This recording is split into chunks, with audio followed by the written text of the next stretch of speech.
Çətin həyat şəraitində olan şəxslərin sosial reabilitasiya müəssisələrinə yerləşdirilmə qaydası necədir?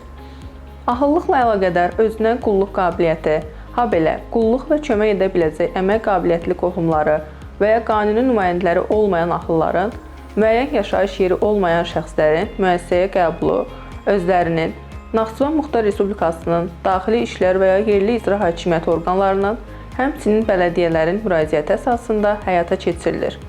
Müəssisəyə qəbul edilmiş şəxslərə geyim, ayaqqabı və yataq dəstləri ilə təmin edilirlər. Şəxslərə sosial xidmətin göstərilməsi və onların sosial reabilitasiyalarının təşkili məqsədi ilə hər bir şəxs üçün fərdi plan hazırlanır və həmin plan əsasında sosial xidmət göstərilir. Həmçinin şəxslərin reabilitasiyası həyata keçirilir.